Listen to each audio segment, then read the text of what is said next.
大家上午好，我是威廉斯蒂芬妮基金会工作人员、活动主持人杨凡，欢迎来到由美国威廉斯蒂芬妮基金会主办的2023美国名校录取教育峰会。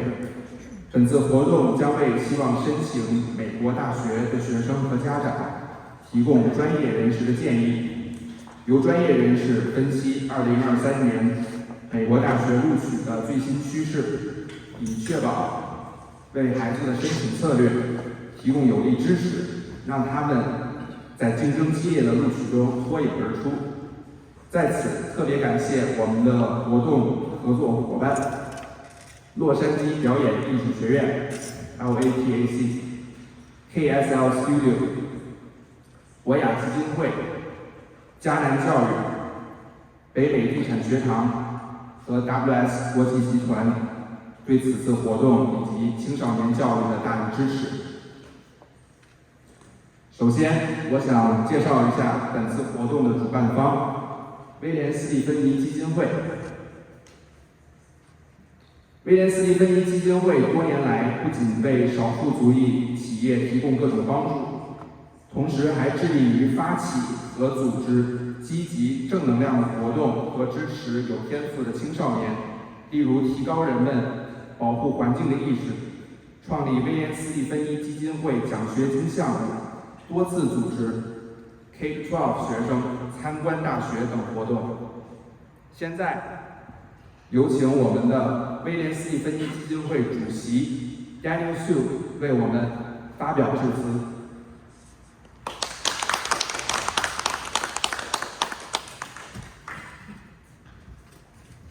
Good morning, everyone, and thank you for all coming.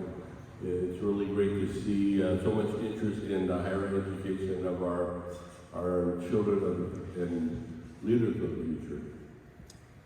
欢迎各位家长和学生今天光临此活动，我们很高兴看到大家对于高等教育方面有着很高的兴趣。As part of the mission of William Stephanie Foundation, we try to take the special talents of every child and nurture them to the benefit of their future, whether it is in arts, music, education, or whatever that special talent may be. 威廉斯蒂芬妮基金会致力于帮助有天赋的青少年发展他们在艺术、工程、科学等方面的潜能，让他们有更好的未来。Today we have two companies that we've invited to come and speak, which we feel that they have a lot to offer to help the future of your children. One is the LA Performing Arts Conservatory, and the other is CHT, a professional student council facility. 今天我们有幸邀请到了两位演讲嘉宾，分别是洛杉矶表演艺术学院的校长Miss Natalia Lazarus， 然后另一位是加州大学校董选拔委员会委员，从事教育20余年的马振义先生。Now the two different companies are diverse in their education or career counseling for your children. When it comes to performing arts, it's not only the fact that in the movie industry, Asian American opportunities have opened up into not only acting, actress, but also behind the scenes. 这两位嘉宾在他们的领域都非常多元，而且有不专长。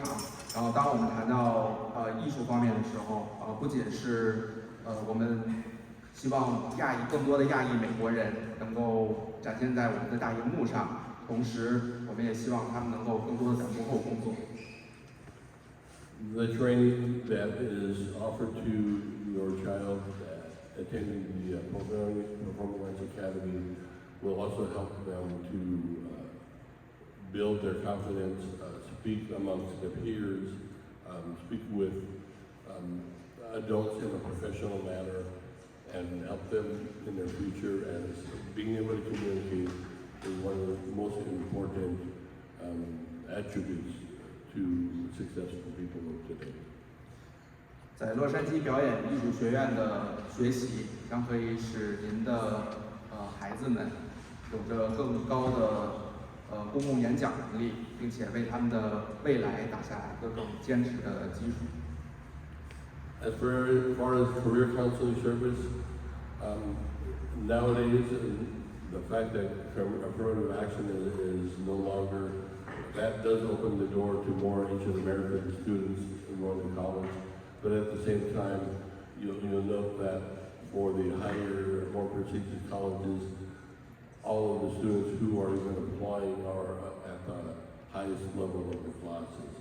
So it's not only grades that matter. The career counselor will counsel not only the student but the parents on other ways to make your child shine in front of the people evaluating attending the college. 同时，我们要说一下这个生涯规划的重要性。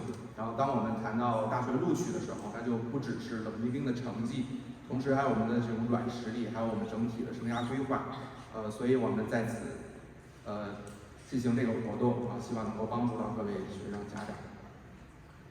So in that, we hope you will enjoy today's presentation and speakers, and we hope you will go home with a lot more information than you arrived. And so we are happy to present our speakers today. 所以在此，我希望你们可以享受本次活动，并可以从本次活动当中得到实实在在的收获。那么现在有请我们邀请我们的演讲嘉宾 Miss Natalia Lazarus。Oh, sorry.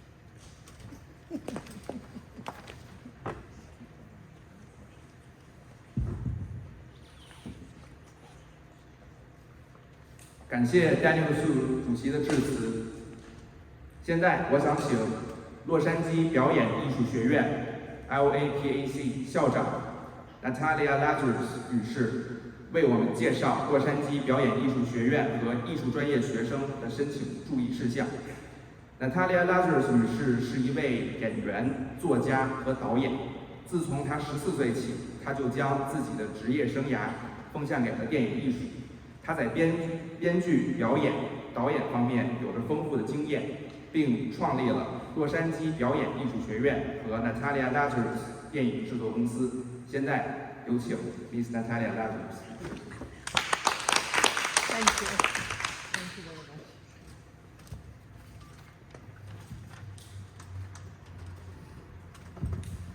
I'm going to sit.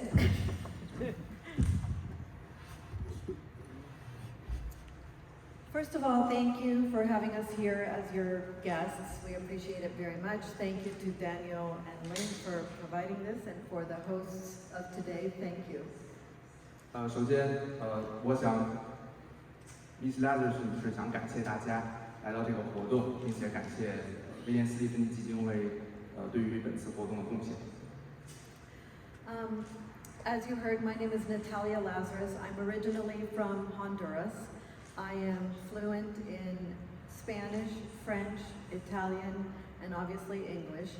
I grew up in Latin America, but then when I was 12, my father was a diplomat in France, so I went to Paris and lived there for many years. I studied at the Sorbonne University, French and French civilization, before coming to the United States. Lazarus 女士移民自洪都拉斯，然后她精通多种语言，包括法语、意大利语、西班牙语，当然还有我们的英语。然后她曾在法国的Sorbonne University 学习电影方面的专业。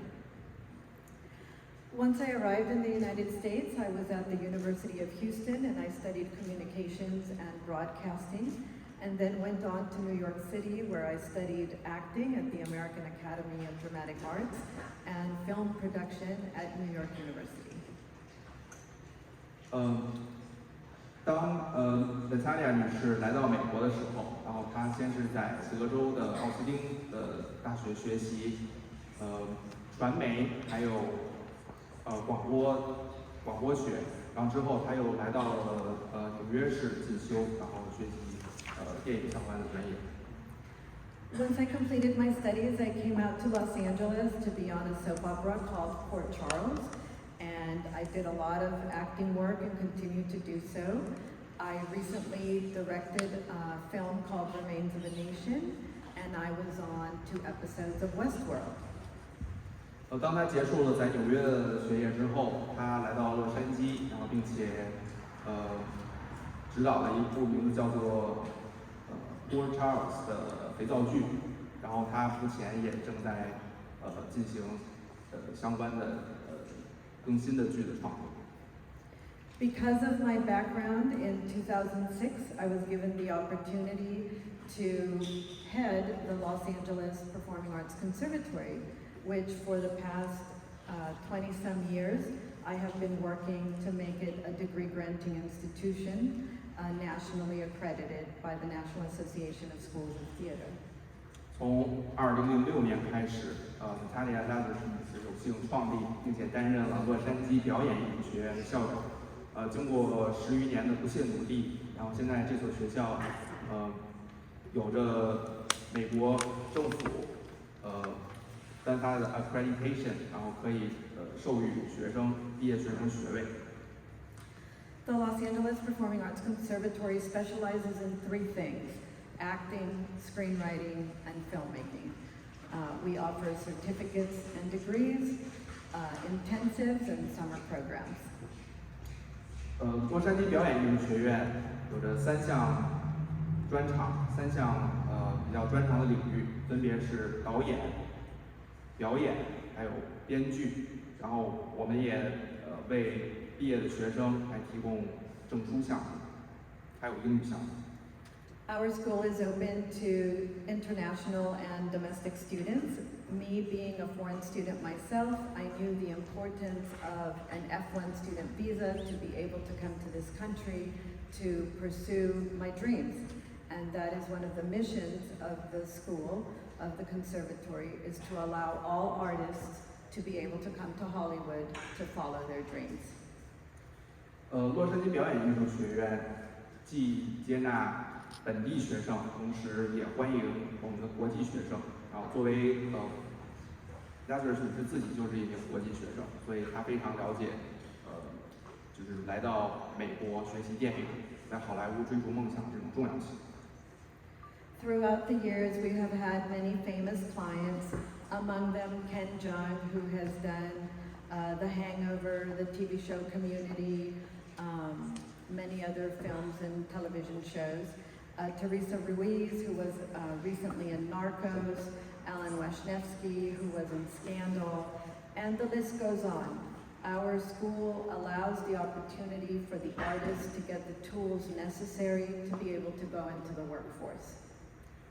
洛杉矶表演艺术学院拥有很多知名校友，其中包括Mr. Ken Jeong，一位韩裔的演员，然后他出现在我们 Netflix 的脱口秀，同时也参与了知名电影《Hangover》的主演，所以我想说的是，我们洛杉矶表演艺术学院可以给这些学生提供一切必要的资源还有能力，然后来让他们进入好莱坞的环境。Specifically, our programs for the acting program. So for the acting program, we specialize in the techniques of American acting. The techniques of American acting are the founding fathers of what is acting in the United States. These founding fathers are already deceased, but the techniques remain. They are known as Sanford Meisner, Stella Adler, Lee Strasberg, and Michael Chekhov techniques. 首先我想谈一下我们的表演专业。我们表演专业采纳的是就是美国最基本的这个基础的表演教学，然后是根据很多大师的指导还有教学，然后去提供我们相应的教学。The acting program also focuses on on-camera classes, on-camera presence, character development, and launching the artist's film career. 我们的教学也同时包括构造人物的性格，在摄像机前更好的展现自己，等等，多种技巧。We have classes in voice, speech, movement, creation of accents, reduction of accents. 我们同样也有课程，教授包括演讲，然后如何学习某一种口音，然后如何减少你的口音，等等。And we also have several general education courses that range from history of theater, history of film, mythology and the creative process, introduction to Shakespeare. 我们同样也有一些综合性的课程，中式课程包括电影的历史，然后介绍Shakespeare，威廉莎士比亚等等。And also from our psychology department, because artists, whether they be actors, writers, or filmmakers, are creating characters, and characters are human beings. So we focus on personality types and basic psychological premises and how they can become characters in an artistic world. 我们同样还有我们的心理部门，那心理教学部门，帮助学生更好的构造这个人物的形象。因为演员也是人类，他们要所扮演的角色也是人类，所以我们希望能够通过这种方式，帮助学生更好进入艺术世界。Our screenwriting program also focuses on mastering the techniques of American screenwriting, and those techniques are Sid Field, Joseph Campbell, and Robert McKee.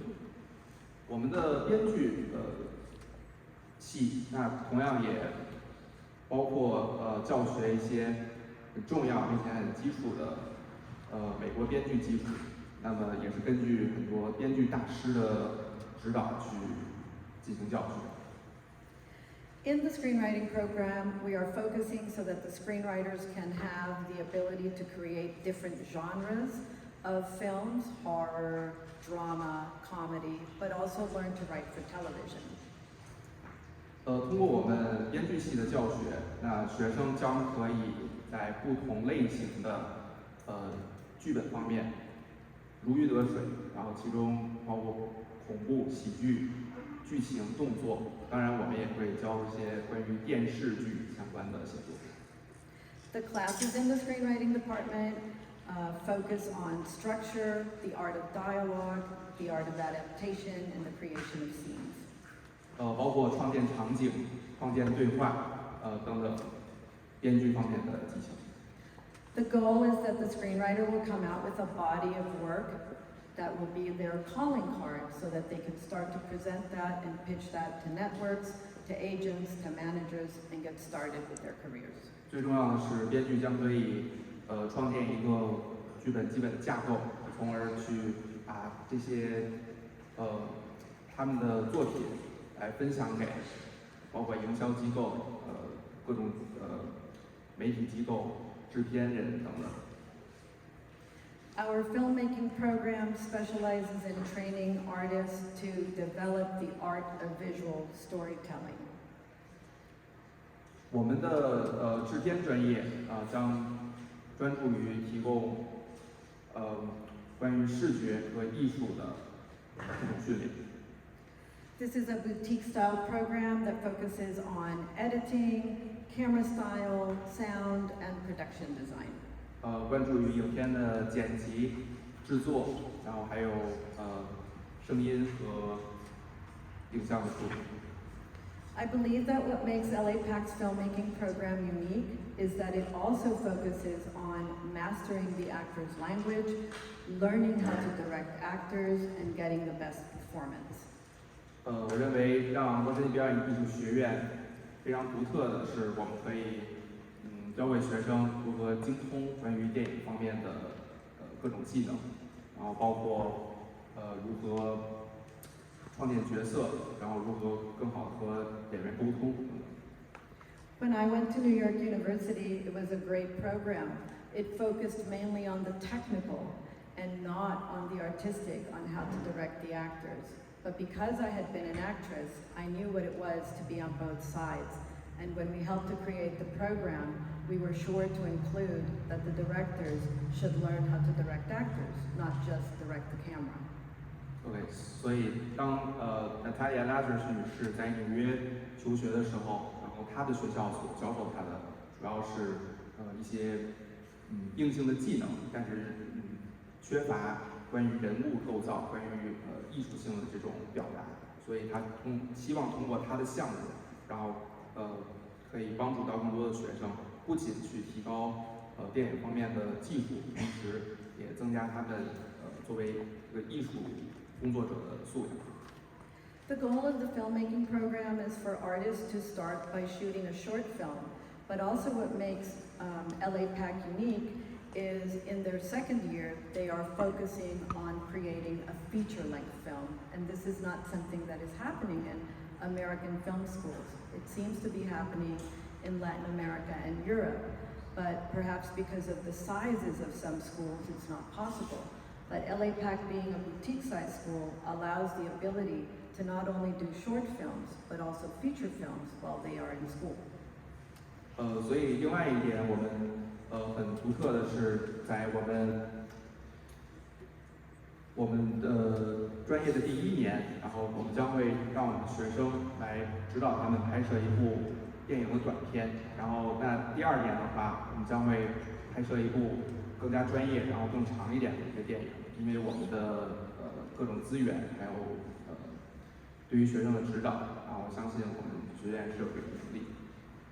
LAPAC is a boutique-sized school where every individual gets a lot of attention and time so that they have the ability to create their projects.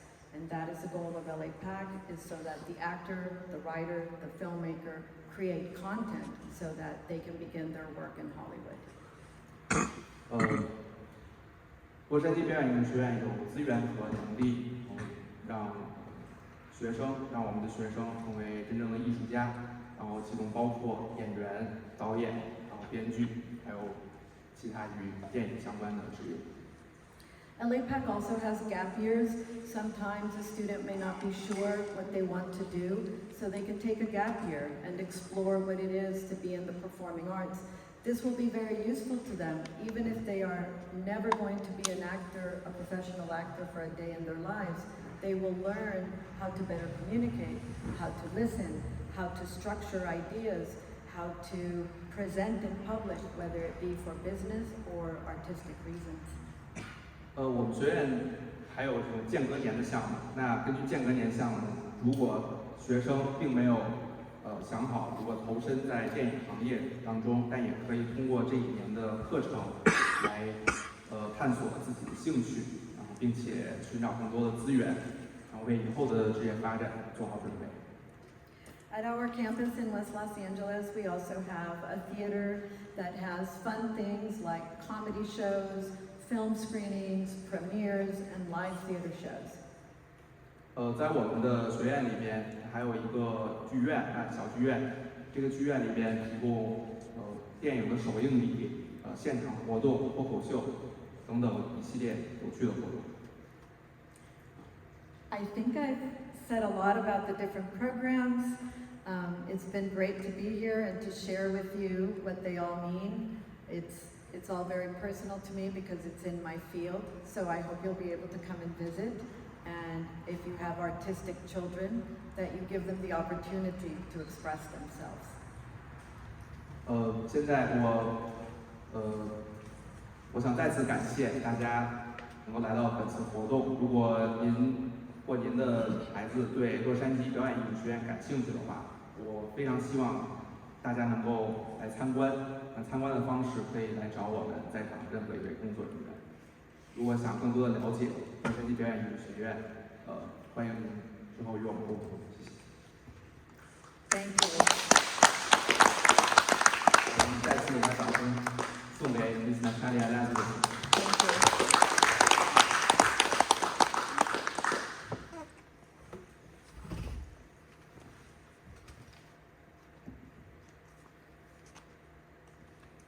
you. 我们今天的最后一位演讲嘉宾是加州大学校董选拔委员会委员，从事教育20余年，为高净值家庭全程 VIP 量身定制留美升学计划加人生规划，个人亲自成功培养至少100位学子进入美国名校，公司已帮8万余名学子进入美国名校，连续10余年培养出哈佛学子。美国前加州教育厅国际教育事业部部长马真义先生，他将现场介绍留美升学计划和人生规划，分享培养100名学子进入哈佛等名校的成功经验。欢迎马真义先生。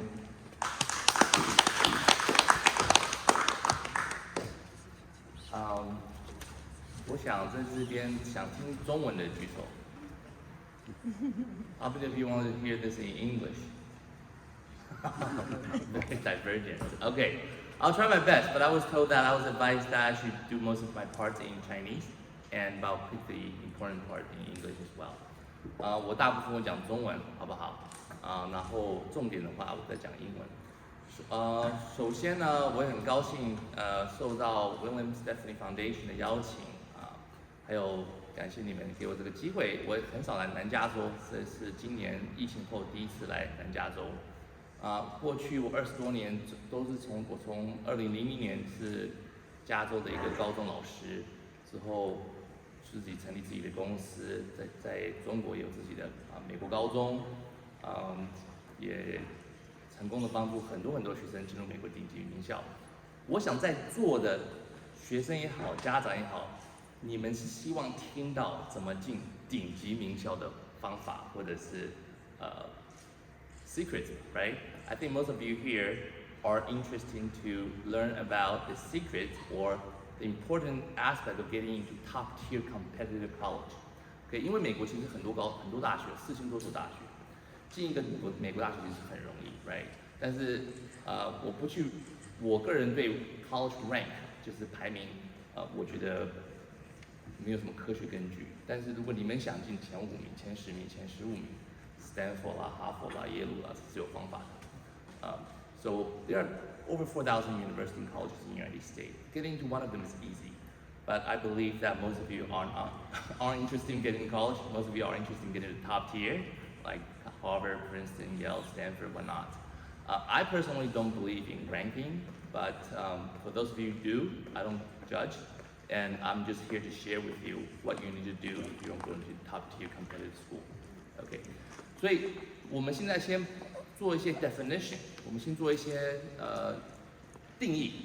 我们把美国大学分成4大类，我不去以名次排它，名次每年都变来变去，我以录取率来排它。第一大类录取率是个位数的，不管5%、4%还是9%。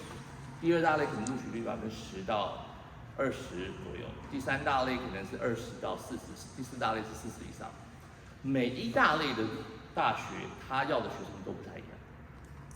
So I'm going to, for the sake of definition, I'm going to categorize universities into 4 categories, not with rank, but with their admission rate. So the first tier will be considered admission rate with less than 10%. The second tier will be admission rate within 10 to 20%. The third tier will be admission rate between 20 to 40%, and the rest, let's call it 4th tier, admission rate about 40%. Okay, and each of those tiers is asking and looking for a different type of student. Okay, many of you know, 很多人都知道学业很重要。其实我想问你们一个问题：你觉得一级学校来讲，学业重要，还是你个人的 extracurricular activity 活动重要？有没有人回答？ So this is a question I raised to you. I'm going to do this in English. So for Tier 1 school, I mean, we all know school grades, academics are important. We also know extracurricular activity profile, all that is important. For Tier 1 school, which is more important? GPA. You can tell me both. It's mutually exclusive. Great, you said GPA. What else? Extracurricular. Extracurricular with grades, with academics, with non-academics, okay? What about for Tier 4 school? 对4级学校嘞 Okay, extracurricular. Okay. Now, I'm saying this with facts. Okay, this is not an opinion. This is fact. For Tier 1 school, grades is not important. For Tier 4 school, grades, all of that's important. And I'm going to tell you why. Okay? 对1级学校成绩不重要，对4级学校成绩非常重要。我告诉你为什么。How many high schools are there in the United States? Do you know? There's 35,000 high schools in the United States. And every year, there's at least one valedictorian from each high school, correct? By definition. So some high school has multiple valedictorians. So meaning that there's at least 35,000 first place valedictorian graduates every year. 美国有35,000个高中，从基本定义来讲，每个高中都有一个第1名毕业生，是吧？有些高中会给很多人第1名，那就是讲美国至少每1年有35,000个当时他的学校毕业的第1名学生。Harvard only takes 1,600 students， 哈佛只会录取1,600个学生，而且哈佛这1,600个学生还要分给中国、印度、日本、南韩、香港、台湾、英国、加拿大 ，right 108个国家。So Harvard only give about 1,600 offers. Now this 1,600 offers not only have to be shared by 35,000 valedictorians, they have to be shared by students from China, India, Japan, Korea, you name it, usually 108 different countries. So if you think about it, on average, and most of this valedictorian will be applying to the same type of Tier 1 school. Not because you really want to, because you can, so you're going to do it.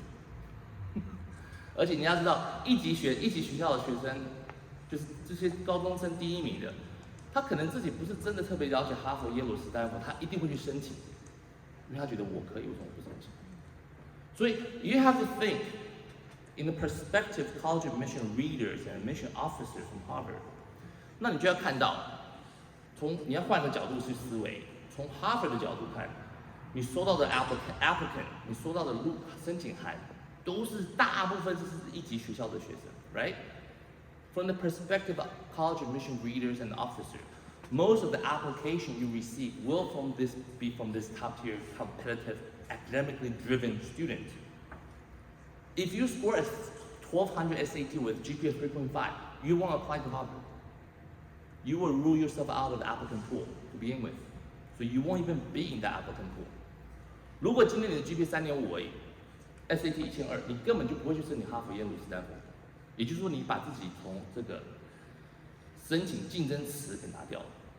也就是说，哈佛大学看到的竞争池都是成绩很好的。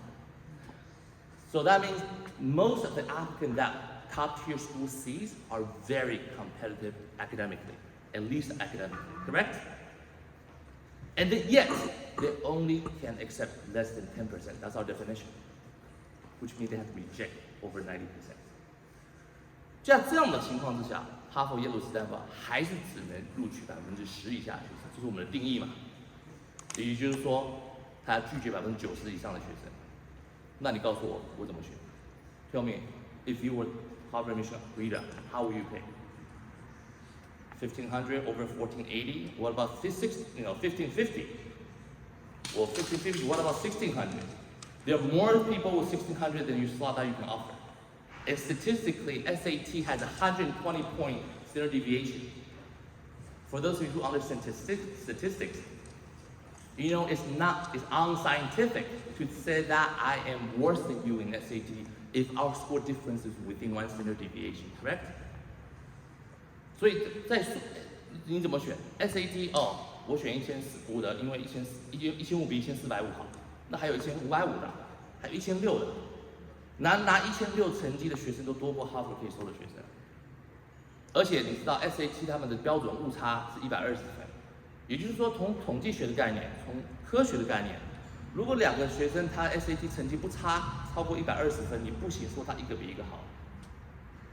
比如说你今天 SAT 1,600，我1,500，如果你说你1,600比1,500好，那你是 unscientific， 你是无知的，是吧？所以哈佛也知道，大学也知道。So therefore, colleges know this too. So at a certain point, your academic score will fail to differentiate. In fact, you fail to differentiate very quickly. 你懂吗？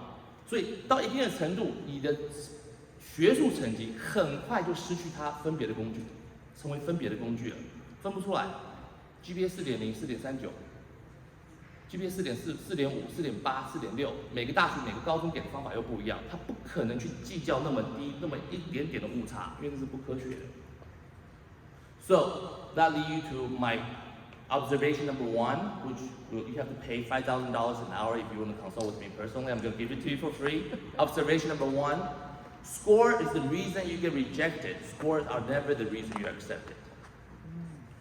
成绩只是你被拒绝的原因，永远不会是你被录取的原因。学术成绩哦，我说的是学术成绩哦。Okay, if you have a 3.5 SAT 1100, you want to apply for Stanford, that you're gonna get rejected because of your score. But if you have a 1600 SAT, perfect GPA, you're not going to be accepted because of that. If you were accepted, that's because of something else. 你明白吗？所以这个很重要。But on the other hand, Tier 4 school, Tier 3 school is very different. Their applicant profile is very different. They're much more heterogeneous. You're gonna for Tier 4, Tier 3 school, they're gonna see Tier 1 student applying to them as backup safety school. They're gonna see Tier 3, Tier 2 school applying to them as target school. They're gonna see Tier 5, 6, 7 student to apply to them as a reach school. So they have a much divergent academic profile. So therefore they can use academic score to differentiate who they want, who they don't want. 那对于3、4级学校，为什么？因为他们学校收到的学生的录取学生申请者的背景五花八门，什么都有。有那种1级学生来申请3级学校，为了做保底；也有2、3级学生去升3级学校，他认为是对等；也有那种5、6、7、8级学生去冲3级学校来高攀。所以对3级学校来说，他就看到有 GPA 2.8的，有 GPA 3.5的，有 GPA 4.0，他就非常容易用成绩去选他哪些学生。That's why Cal State, a less competitive school, never used SAT. Even before UC abolished it, Cal State never used SAT. They don't even want your application essay, right? All you want is your GPA. Then they can tell you whether they can admit you or not. 这就是说什么像加州大学、州立大学 Cal State， 他们从来都没有要求过 SAT， 以前都没有过。现在当然 UC 作废掉 SAT， 但是 UC 作废掉以前 Cal State 也没有要求 SAT， 也不要你文章，他不用管这些东西。They don't care about extracurricular activity, right? Therefore, they don't even want your essay. They don't want your resume. They just want to know your grades and GPA in high school, and based on that, they can pick whether they want you or not. And that's also the reason why Stanford asks so many questions about you, your mom, your dad, your everything. Because they cannot determine based on academics anymore. 所以越顶级的学校，他需要的学校资料越多是学术以外的资料。Okay, if you just take this away, you know already more than 80% of what they call admission counselor out there. Okay, 今天你只要记住这一件事情，你就比市面上80%的这种大学录取官还厉害，就是说升学专家还厉害了。Okay, so now I'm not saying everyone should go for Tier 1 school. That's your choice. I don't judge. But I'm saying if you want to go for Tier 1 school using Tier 4 strategy, that's stupid. Vice versa. If you're okay with Tier 2, Tier 3 school and you're doing Tier 1 strategy, that's stupid. 我没有说鼓励大家去冲1级学校，因为这是你个人的一个选择，我也不是说对跟错，那是另外一个 topic。但是你想进1级学校，你用3、4级学校的方法，那就是笨了。如果你想进2、3级学校，你用1级学校的方法，那就是笨了。当你的目标跟你做法不一致的时候，那就是不聪明。Right? When what you do does not fall in line with your goal, that's not smart. So, whether you should choose Tier 1 school or not, that's different topic, different seminar. But for sake of admission tactic, you have to know what your goal is. If you're happy with Tier 2, Tier 3 school, then you know what? Just focus on your grades. You don't need to worry about extracurricular activities. But if you want tier 1, you know what? Grades is not enough. I can tell you not only that's not enough, grade is not, it's not gonna do anything. Okay, so the first thing you should know is what is your goal. You don't have to have a goal of specific college. You should have at least, hey, I'm fine with tier 2, 3 school. Or hey, for whatever reason, I need tier 1 school. Some parents, they have this gung-ho conviction about pedigree, right? Okay, so that's my takeaway number 1. That's your takeaway number 1. Number 2, let's look back to tier 1 school. Then, if school grades are not important, what do they want? 我们回到一级学校，如果成绩不重要，那他们要什么 ？Have you thought about that? What do they want? 5 years of volunteering in community college, in library, 7 years of valen, teach a summer program in Guizhou, China, do a altruistic venture in Africa. What do they want? Model United Nations speech debate. What do they want? Do you know what they want? 你们想过吗？到底要做什么？既然一起学校不在乎，剩下在乎什么？实习 ，volunteer， 打球，乐器，到底什么 ？Okay, that leads to my question number 2. Takeaway number 2. Well, 我先说个虚的，他们要的是未来可以改变世界的人，这是个虚的东西。我待会再告诉你怎么把它落成实的。So let's talk about something far-fetched. What they eventually want, they want their alumni in the future to make a difference in the world. That's very far-fetched. That's very nebulous and not concrete. But essentially, that's what they want. But then I'm going to tell you how does that translate to what you need to do now. OK, 所以其实他们要看到的是什么？他们要看到说你这个孩子在高中的时候有没有让他感觉到你是特别的。首先会 move and shake 就是 different, special. Different and special. So that's again a very, elusive concept. I'm going to translate that to concrete example. 什么叫 different and special? 这样讲吧。15 years ago, if you play piano, it's going to help you in college admission. Right now, you do that, it not only will not help you, it will hurt you. 15年前，如果你会玩钢琴，玩得很厉害，会给你加分。现在你去玩钢琴，不但不加分，还给你减分。Why？ 为什么？因为以前如果举手问谁玩钢琴，可能1个2个举手。现在我问他，我敢不敢问 ？How many of you play a musical instrument at home? Your children or you? Raise your hand. Come on, be honest. Most, right? So how do I pick? If I pick you, it's not fair to him. If I pick him, it's not fair to her. So what do? I don't pick any of you. 钢琴本身没有错啊 ，piano is still piano. 15 years ago or now, what has changed? The competitive environment has changed. Mr. Sieu spoke about affirmative action. Let's talk about affirmative action. 为什么 Why is affirmative action helpful for Latinos, African American, but not for Asian? Why? 为什么 affirmative action 对非裔、拉丁美洲裔、印第安或裔有加分，对我们是减分 ？Why? Can somebody tell me? Why? Because there are too many of us Asian in the applicant pool. 因为我们在那个申请大学，虽然我们人种在整个美国的人口是少数，但我们在顶级大学的竞争者里面我们是多数。所以 affirmative 是什么？打压多数，帮助少数。So that's takeaway number 2. In the game of competitive college admission, minority always win. 在一级顶级大学申请游戏里面，记住一句话：少数永远优胜。这个少数不只是人种，包括你出生、你的环境、你的居住的地方、人种或你的背景故事。Now, minority doesn't only necessarily limit to race and ethnicity. It could be your geography.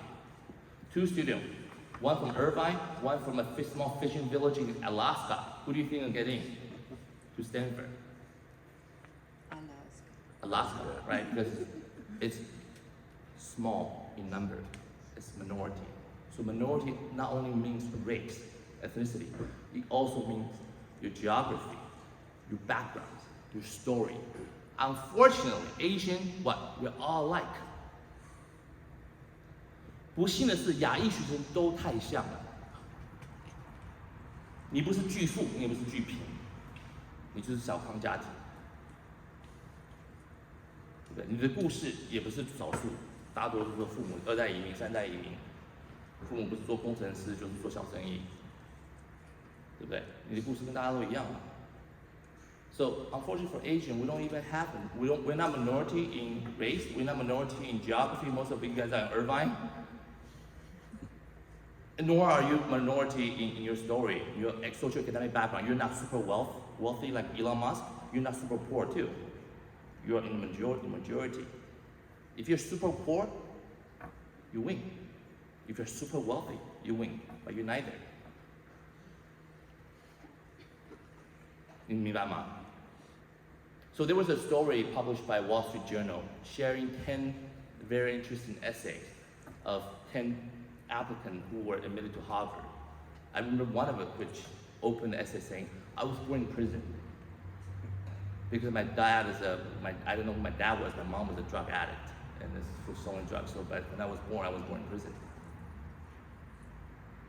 所以我记得华尔街日报发表了10个进入哈佛大学的10个文章，其中一个开头就是我是监狱出身的，我不知道父亲是谁，但我妈妈是一个毒贩，她怀上我的时候，她已经被抓了，是我在监狱出生的。Instantly, he grabs your attention, you're minority, right? 还有另外一个学生，他说他的 senior year high school 是在卡车里面度过的，为什么？他爸爸bankrupt 的。他家房子被 foreclosed， 他就跟爸爸住在他 pickup truck 里面，早上上学，下午去星巴克做功课，晚上去24 hour fitness 洗澡，晚上回卡车睡觉，这样度过了1年。他进哈佛。So another story was about a high school senior who spent her senior year living in a pickup truck because her dad lost their house in foreclosure. And so in the morning she would go to school, in the afternoon she would do her homework in Starbucks, and in the evening she would take showers in 24-hour fitness, and at home and at night she was sleeping with her dad in the pickup trucks. That's how she spent her last year in high school. She was admitted to Harvard. Super poor, or you should say, all you have to say is my dad is Elon Musk. Either way. Now, unfortunately, 我刚刚说了，很不幸的，亚裔学生这些都没有。Unfortunately, like I said, for most Asian American students, we don't have these minorities. So what do we do? We have to create minorities within our story, within our profile. 所以身为亚裔学，我们怎么做呢？我们只能去制造这种独特性的活动和故事。Okay, so your takeaway number 2 today is know that minority always win, majority always fail within top tier, tier 1 competitive college admission. 懂吗？所以当你在想问我儿子要做什么，我女儿做什么，你去看看你儿子同学做什么。如果你儿子做的事情，你女儿做的事情跟他同学做的事情一样，就不要做。So when you think about what your children should do for extracurricular activity, first thing you should do is find out what your children's peers do. If they do something similar to what your children want to do, don't do it.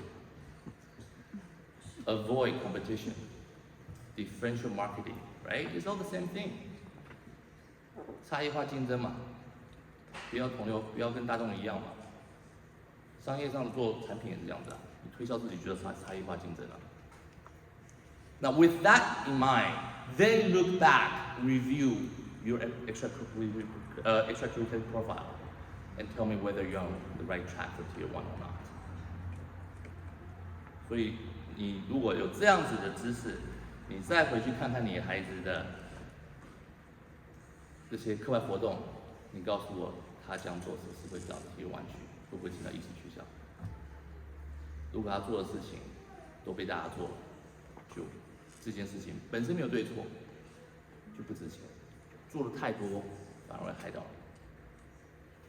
你。5年前呢，5 years ago， 中国在 in China， because I deal with a lot of Chinese students in China， 在中国很多那时候5、6年级他们还不太懂背景提升啊，做其实可以去国家 profile。现在中国的整个产业就叫做背提机构，你知道什么背提机构吗？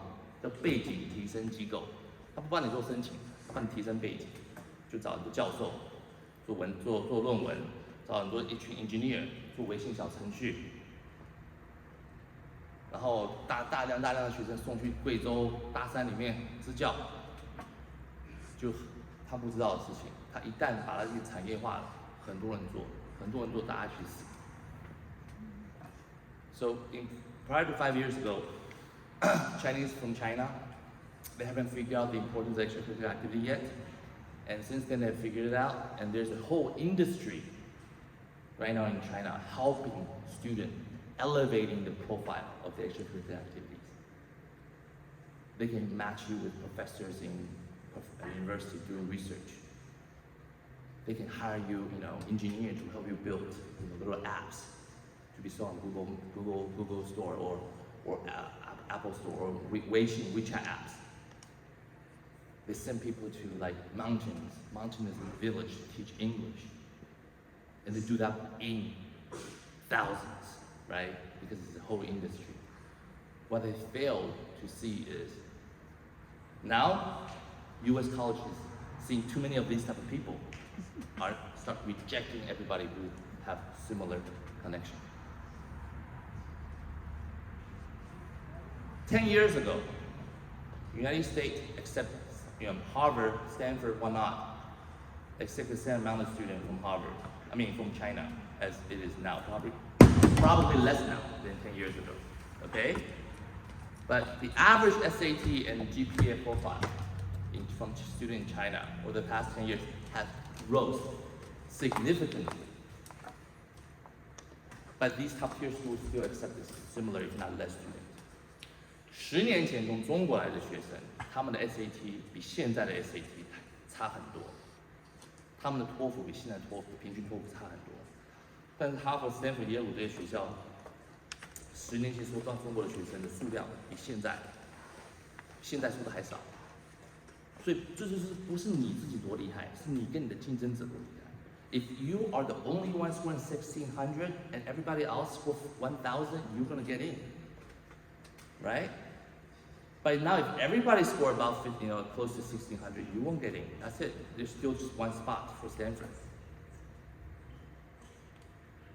你懂吗？ So we have to find, based on your interest, based on natural innate passion, build story for you. That's minority. You cannot go find minority, find story. You have to build your own story. 这就是第二个 takeaway。刚刚 takeaway 是 minority win， 最后一个就怎么用它呢？你不可以去加入别人的故事，你一定要根据自己的个性、自己的兴趣去创造自己的故事，因为只有你自己的故事才是独一无二的故事。Okay? But how do you do that? That's takeaway number 3. 我们怎么做？怎么做到？我怎么知道我自己做什么？ Now let me look back. Let me ask you, open my third. Before I share my third tips, let me ask you a question.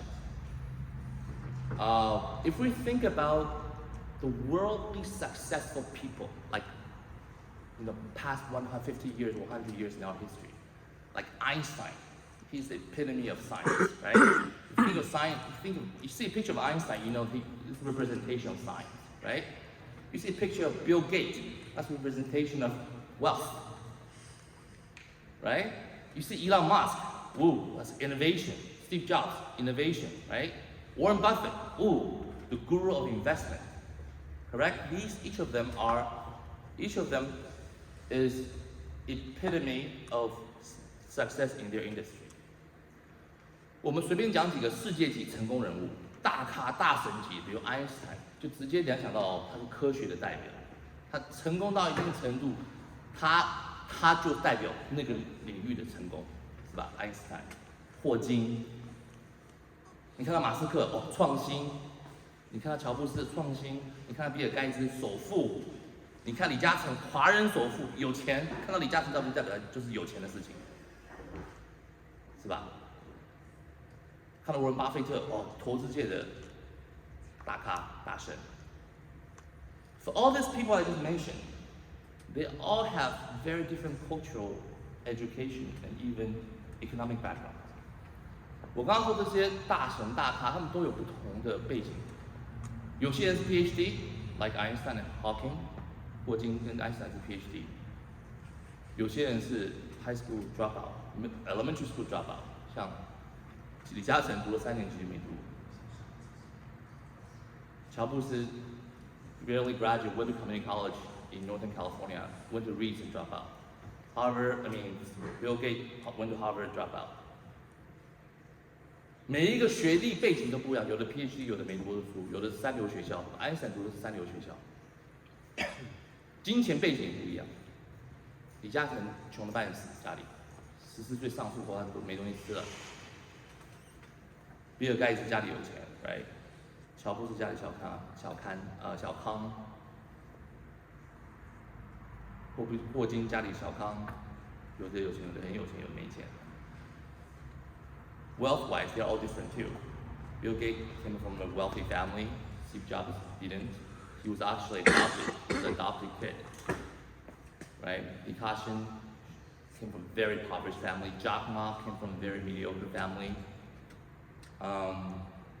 Warren Buffett, well-to-do family. So you have different education background, different socioeconomic background. What do they have in common? Have you thought about it? Personality? Well, they have different personality. Some of them are eccentric, like Einstein was autistic, Asperger. They're unique personality. But unique in what? Passion? 他们有什么特别？他们都不一样，他们有什么共同点？想过没有 They're driven, focused. By what? Steve Jobs was pretty lazy when he was in high school. He was smoking weed. Obama was smoking weed. Not effort. Motivation. By what? Passion. I'll share you one secret with you. That's your takeaway number 3. All of them, each of them, whether by consciousness or not, they all happen to know what they love before they were 18. 他们每一个不知道是不小心的、有幸还是无幸还是故意的，他们都在18岁之前知道他们喜欢什么 ，which is a bless. What you love, what you do, is usually a lifelong journey of a question, very philosophical. Each of those people, I don't care who you name, I name a random selection. Each of them happen to know what they love. 他们每一个都知道18岁之前都是在喜欢什么。For instance, 比尔盖茨13岁学编程，16岁就卖出来第一个软件。For instance, Bill Gates learned how to code when he was 13, sold his first software when he was 16. Steve Jobs was making little electronic gadget with his friends when he was in high school and sold it to nearby computer store when he was in high school.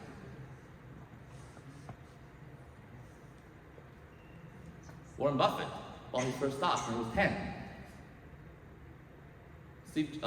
Einstein wrote his first thesis when he was, even though the thesis wasn't original, but he was his first physics thesis when he was 16. Jack Ma was telling story, loved to tell story when he was a kid.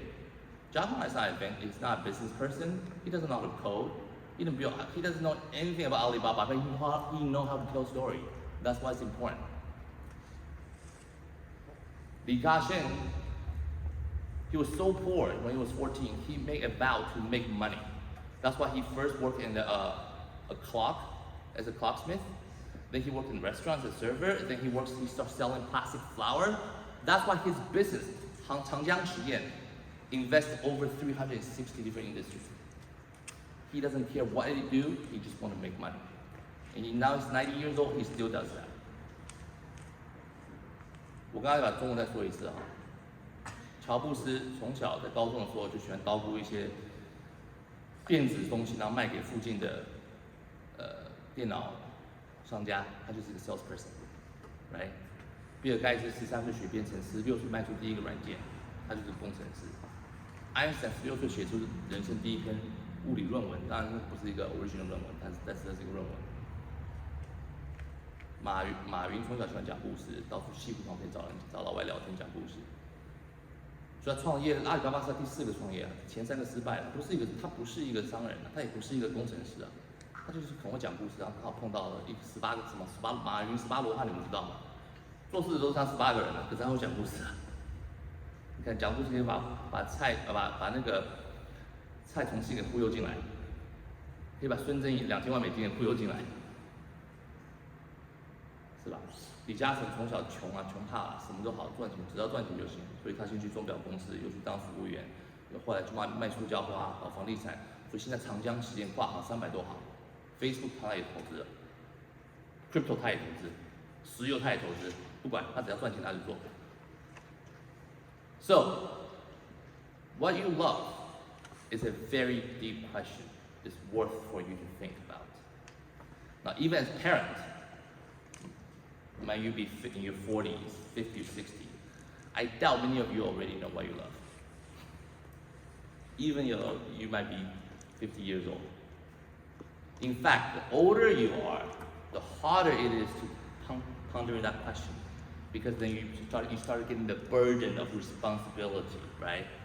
You have to do this because your family expects of you. You have to do this because you're married. You have to do this because your kids. When is it really the last time you think about what you wanted to do? And as we grow older, our brain become more rigid and wired, and it's harder for us to think that kind of question. And therefore, those people, when I say they are blessed, they happen to found what they loved when they were young. 成年人也是一样，在座的50岁的也好，60岁也好，40岁也好，我相信低于一半以下知道你们想要什么，你们喜欢做什么，你们爱做什么。很多只是为了被世界的责任推着走，是吧？时间到了，该结婚了，结婚生孩子，该为孩子付出了，该为父母付出了。我们都在付出，都在被责任推着走，没有真的好好想过我们自己要干嘛。所以这个问题不只是给高中生，给所有的人都一样。找到喜欢做什么而做的人，这是他这辈子一定是幸福。If you happen to find what you love and you do that, your life is blessed. You will be happy because you will never have to work a day of your life, right? So, as parents of teenagers, your job really is to help them discover what they love to do. They don't know. You don't tell them what they love to do. True passion is never transferred. It's never taught. It can only be discovered. 真正的热情、热爱的东西不可能被教育，不可能是我教你应该做什么，我告诉你应该喜欢什么，一定是被摸索、探索出来的。那身为父母，你要做的事情就是给孩子更多机会去展开他的眼界，去尝试。因为这个过程摸索喜欢做什么事情的过程不是一个 A 到 B 叫画一条线的，可能就走很多歪路才知道自己喜欢什么。但是如果你不给他机会去试错，不给他机会去走歪路，他就不知道自己喜欢什么。Okay, so for those of you who are very opinionated, I love opinionated students. 我非常喜欢这种高中生不听话、调皮捣蛋，然后呢，自己很有想法，因为他知道克服了第一关最难的一关，喜欢什么。I tell you a story. I used to have a high school student whose parent, his mom, fought with him every day. Police were called. They were finding because the kid was addicted to video gaming. Okay, the mom fought with him so hard that I have to hide away the keyboards, you know? He was kicked out of high school twice already because he couldn't even make 2.0 GPA. 我曾经碰到一个学生，这个学生呢玩游戏就玩就是 video game， 就是电子游戏上瘾，从来不读书。然后他爸妈就很生气，就在打架，跟他吵架，吵到邻居叫警察了，你知道吗？然后这个孩子也被2个高中推过去，然后在11年级说来找我，说马老师怎么办？So his mom sent him to me when he was 11th grade. It's like, Mr. Ma, what can you do? Well, first, at that point, his GPA is pretty F up already. Okay, it wasn't recoverable. So I said, well, just let him do what he wants. And I spent a lot of time talking to the kid. I found out that he liked, of course, it's easy to know that he loved to play video games. But I encouraged him. Have you thought about making your own video game? He was like, it's impossible, it's too hard. I said, what do you mean it's hard? He said, I don't know how to code. I said, you can hire people how to code. He said, I don't know how to draw. I said, you can hire people how to know how to draw. Can you build storyline? He said, yeah, I can build storyline. So I even convinced his mom to give him $8,000 of startup fund for him to start a video game company. 当时我就跟他说，你既然那么喜欢 video， 为什么喜欢 video game？ 你有没有想过自己做一个 video game？ 他说太难了。我说怎么会难？他说我不会编程。我说你不需要会编程，你可以请会编程的人。他说我不会画画。我说你可以请会画画的人。我说你会不会想，你有没有想过这个故事情节？他说这个故事我很懂，我知道应该故事怎么写比较好。我还说服他妈妈给他$8000创做 video game。他妈妈刚刚说，马老师，我叫你是来不要他做 video game， 你还鼓励他做 video game。His mom was like, Stephen, I asked you to try to help him get away from video game. Now you ask me to give him money for video game? And I told his mom, dude, your kid is not going anywhere anyway. What do you have to lose? 我跟妈妈说，你孩子已经这样子，你死马当活马医嘛，你有什么好输的 ？It won't get worse. 他现在好也对。So I tell you what happened in the next 8 months. 接下来8个月发生什么事情？他真的就去请当地。我们在 Silicon Valley 有一个学校叫 Conservatory University， 他请当地的艺术生帮他画人物，他给他钱，因为他请艺术生，他开会嘛，他招聘员工嘛，他发现他跟很多他是高中生，他跟大学生在招聘大学，他觉得自信心就起来了 ，right？ 他觉得他自己英文能力不好，他编故事得写啊，其实那时候还没有 ChatGPT 啊，他就去 community college 自己的自愿去晚上去拿一堂英文写作课。因为他想怎么写好这个故事，然后8个月下来，他做出一个剧本，有画图，有什么都有。他还尝试他后来发现这个 project 太大，他想卖掉这个 project， 他就去打电话 cold call video game 公司，跟人家谈判，最后真的用$2万把它卖掉。Okay, I'm translating English. So in the next 8 months, what happened? He started writing his story, right? He hired undergraduate art students from Santa Clara University, which is a local university in Silicon Valley. He paid them to draw his characters, right? In doing so, he has to hire this college student. He was himself a high school student, so doing that empowered him. He's like, whoa, I'm the boss, I can hire them. And to write his story, he knew his English ability wasn't enough, so he himself voluntarily enrolled in a fiction writing class at the local community college at night, so he can write better. After 8 months, he essentially thought, his project's getting more and more complicated, so he sold the project to a real video game company for $20,000. So the essence here, the takeaway here is not that he made $12,000 in profit, is he changed. He came from someone who was denied, he came from someone who was labeled a hoodlum, a useless person, to an entrepreneur. He started getting 4.0 in his first semester of 12th grade, but it was too late because his GPA before sucked too bad, right? 这个过程他赚了12000块，这不是$12000重点，重点是他整个人有自信了。他从一个被贴标签的学渣变成我是一个创业家。他12年上学期开始拿4.0，可是 too late， 他11年级、10年级、9年级太差了。Overall 他的 GPA 多少？3.1。Overall his GPA was like 3.1。他 SAT 当时才考了1200多分。But I tell you where he got. We told his story. You know where he graduated from? 我们在申请大学的时候，只是把他的故事写进去。你知道什么大学毕业的吗？He graduated from Cornell University. He got to Cornell. 他进康奈尔大学，3.1 GPA, 1100 something SAT. Was a high school dropout twice. But found his passion, did it, showed school that he's a transformed person. This person found his own passion, learned about it, learned accepted him. 这就是一个典型的 This is a typical story of someone who found his inner engine, his passion, and will take that power to transform to a story that not only college wants, but his life will be very successful. So takeaway number 3 is spend some time. Instead of you figuring out, worrying about SAT classes, AP courses, spend some time introspecting what it is that drives you, and then make a story about it.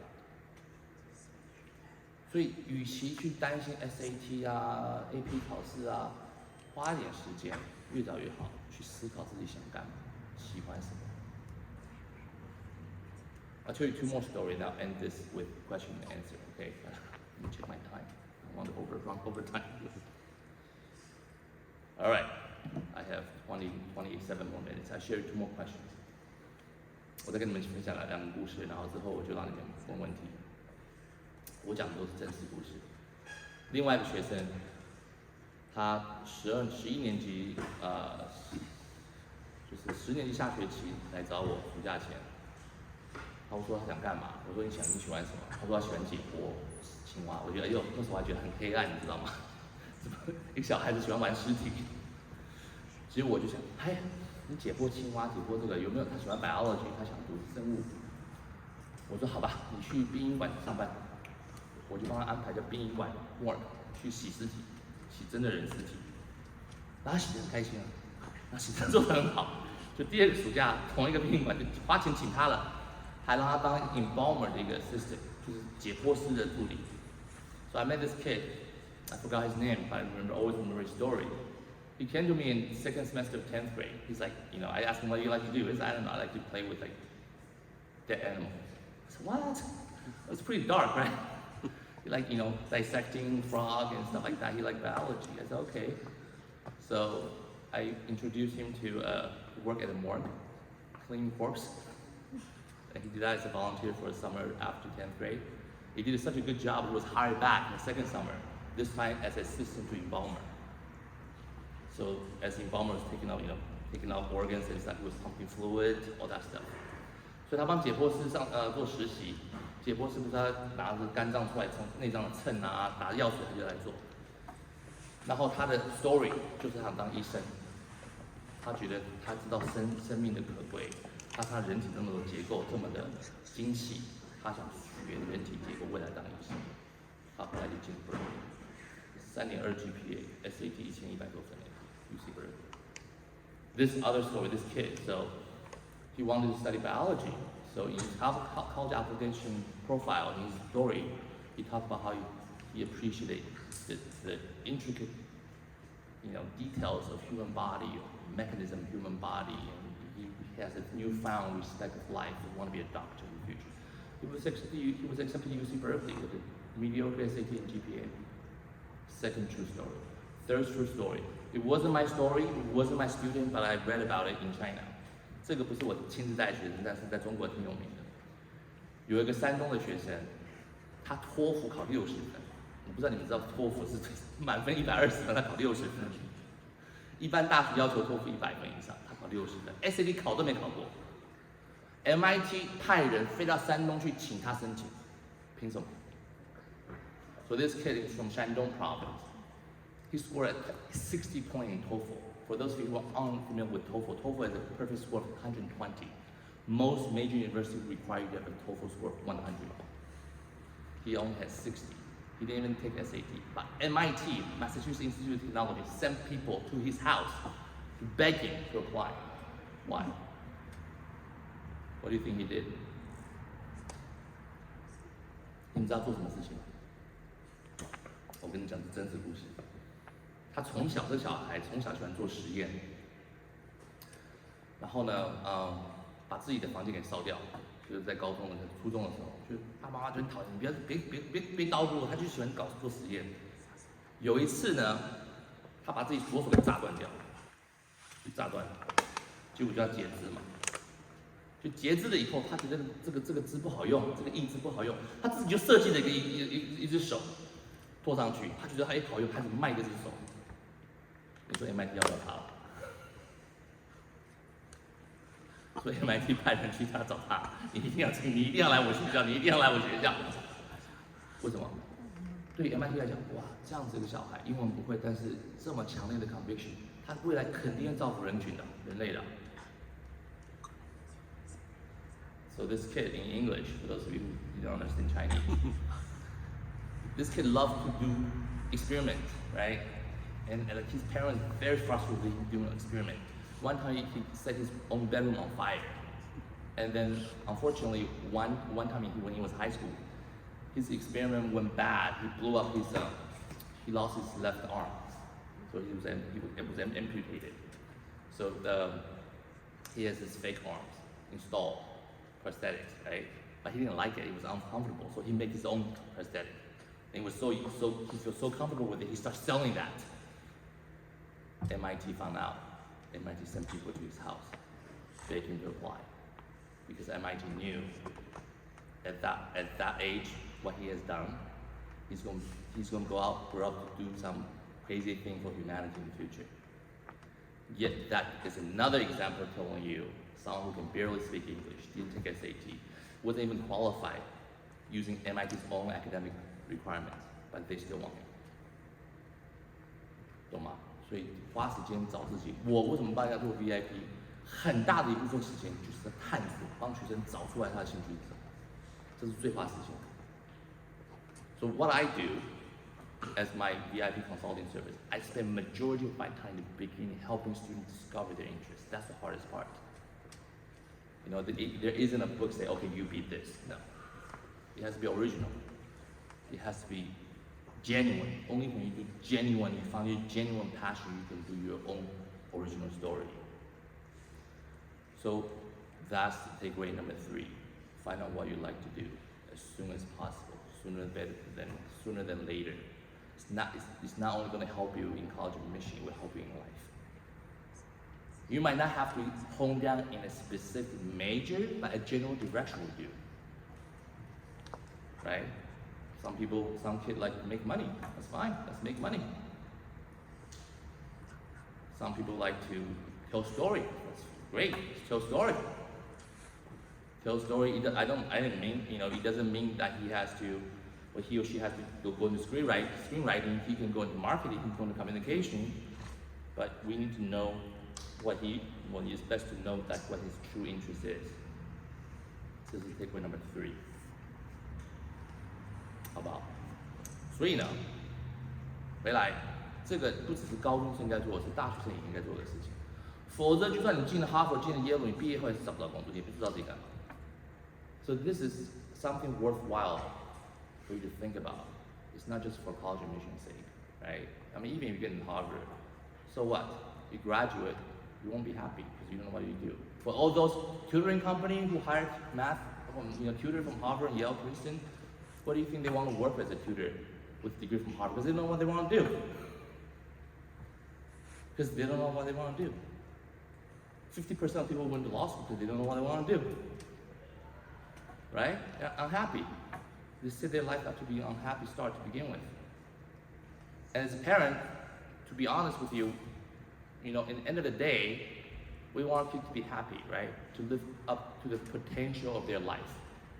That's what person should do, is pursue and live to the fullest of your potential that God gives to you. Right? Metaphorically, if we compare ourselves to cars, supercars, if you build as much Ferrari, but you only do 100 miles an hour, then you're wasting the potential that God gave it to you, right? But if you build a little Fiat, you're doing 100 miles an hour, that's great! So I think the sad part as parent or as any individual is when we don't even discover our potential. We don't even know what we want to do, what we're capable of doing. So this is definitely worth for you to think about, okay? And with number 1, 2, 3, take away number 1 is what? What's number 1? You already forgot? It's not about the grades. 我刚刚说第一个是什么？你们忘记了已经？ That wasn't it. 啊 The Discover your tiers. passion. First tier college, 一级学校成绩 grades only get you rejected. Grade can never get you accepted. 成绩永远是被拒绝的原因，不是被录取的原因。Let's take grade number 2. Minority always win. 第二件事情，少数者优胜。第三件事情，越早找到你的兴趣爱好越好。First, find out about your passion sooner the better. Number 3. Knowing all 3, you are not equipped with true wisdom more than 99% of the people in this industry.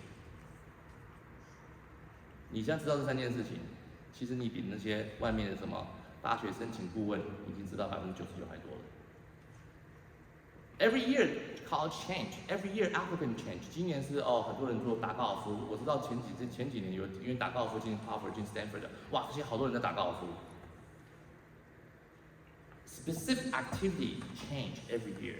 A couple years ago, I think a couple people got play golf really well and used that to get in top tier college. Now everybody's playing golf. Right? Don't do that. Stupid. What you do is fluid. That changes every year. But the 3 principles I gave you do not change. It doesn't matter what's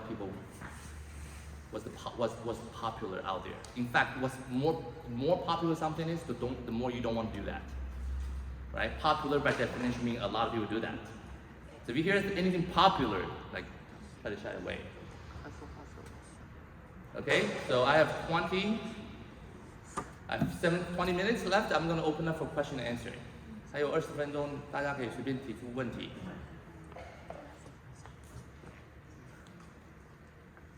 有没有？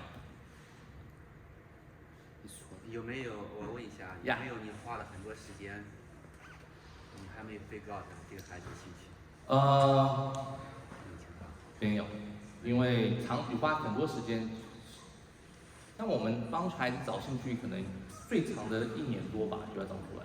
因为我们不是乱找啊，我们有科学方法，那叫试，就会慢慢。但是你说兴趣这种东西是个方向嘛，比如说东南西北，咱们至少先指出一个大方向，我要往东边走。我还不知道我是不是要去纽约，但我知道往东边走，是吧？那如果准确一点说，我要去纽约，或者我要去佛罗里达，再准确一点，我要知道我用什么工具去，我要坐车去，还是坐飞机去，还是走路去，反正至少最少要找出大方向，我要去东边。这个方向的问题一定要找出来。很多人我不喜欢在讲座上讲，会被攻击。I want to tell you a truth that I usually don't share in seminar because I will get attacked. Okay. So effort. People admire the virtue of effort, right? Hard working, that's a good virtue. You know, whether you're American or Chinese, we admire people who work hard. But is it really useful? 在这个社会，不管是美国文化、中国文化，我们都很尊敬跟崇拜很努力的人，是吧？努力是一个美德，但是你认真想想，努力有用吗？很多时候你选择错误，你努力越废，选择永远从来不努力。You have to think if you really take an analytical eye into that question, is hard working really that important? It's not. Choices is more important. Sometimes you make wrong choice, you put a lot of effort, it's make you more wrong, that's all. You are your choices. Jeff Bezos said it really well. Where you are at this point in your life is the result of a combination of all the choices you make. Your marriage, who you marry, where you go to school, what you choose for jobs. Really. When you were born, who your parents, your backgrounds were chosen for you. As more time evolves between your birth to now, it's the power of accumulative choices that makes the difference. So it's not about hard working. I've seen a lot of people making really well in their life without hard working. But they chose, whether they know it or not, they happen to be the right place at the right time. And maybe this choice that was made by a higher power being. I've seen people work really hard and fail. In fact, 80%, will you agree when I say most, if not all, entrepreneurs are hard workers? Right? But why is that 80% fail? If hard working really means success, then 80% wouldn't fail. But 80% fail. So it's choices. So the sooner you know, but choice, this is a whole different topic. But choice, to be honest with you, you can only make choices based on your known sphere of knowledge, your horizon of vision. If your world is this small, all the choices you make are going to be from this sphere of knowledge. So as a young person, your job should be broaden your sphere of knowledge as much as possible. Only then, when the choices you make will be more sound, relatively, more accurate, more relatively. If someone who grew up in a very rural village of 200 people all his life, what kind of choice can he make? He cannot choose something he never know. He cannot choose something he never seen. Right? So when young people in high school told me, oh, I want to be a doctor, how much do you know being a doctor about? No, doctor is just a word. They don't know about residency. They don't know that they have to work 80 hours a week. They don't know that they have to be a little slave to the director for many, many years of their life. So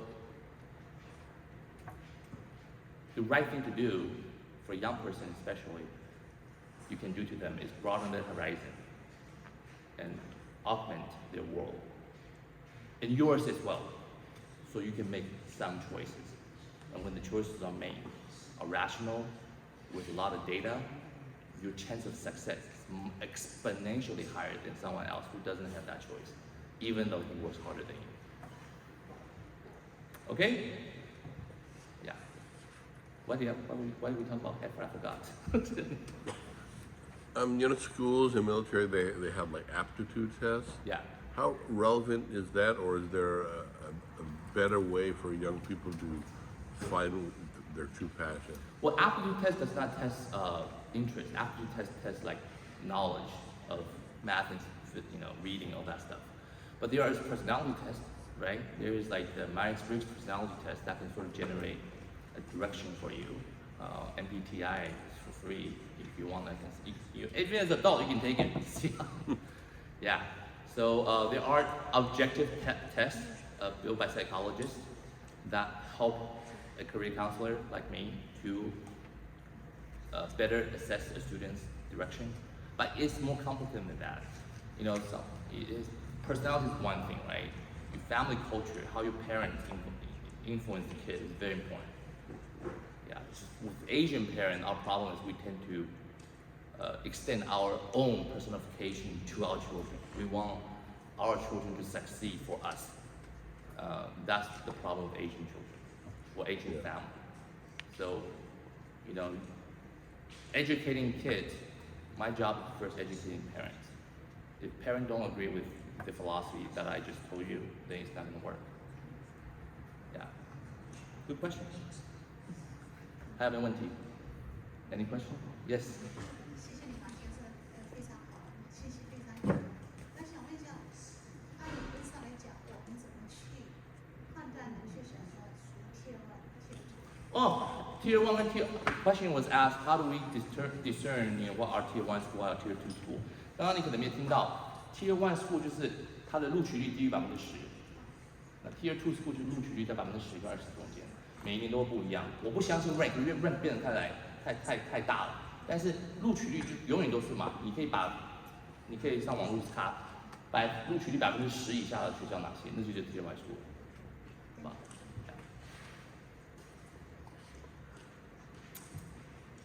？$5,000 an hour, better take advantage of it.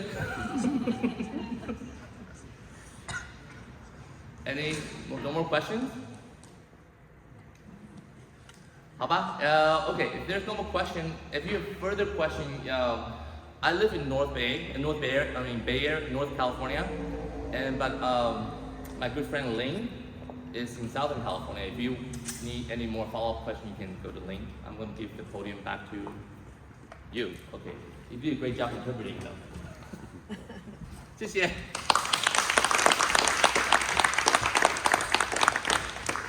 Mr. Speaker again, Mr. Steven. 再次感谢我们的特邀演讲嘉宾马振义先生。实际上马先生在社会上演讲，然后每次演讲的费用都是$5000以上，所以大家希望可以从他的演讲当中获得很多很宝贵的知识和信息，然后能够对孩子的升学知道有具体的帮助。然后我想 announce 2件事情，我想宣布2件事情。第一件事情是我们的著名书法家鲁安先生将这宝贵的2幅字画，然后赠送给我们的特邀演讲嘉宾Mr. Steven 马 and Miss Natalia Lazarus， 然后一会儿会和他们进行合影。然后第2件事情是希望在活动一会儿结束以后，大家能够进行一个集体合影。那么最后再次特别感谢我们的活动合作伙伴洛杉矶表演艺术学院、KSL Studio、博雅基金会、迦南教育、北美地产学堂和 WS 国际集团对此次活动以及青少年教育的大力支持。再次感谢大家今天的到场和积极参与。我是活动主持人杨凡，祝大家拥有愉快的一天，谢谢大家。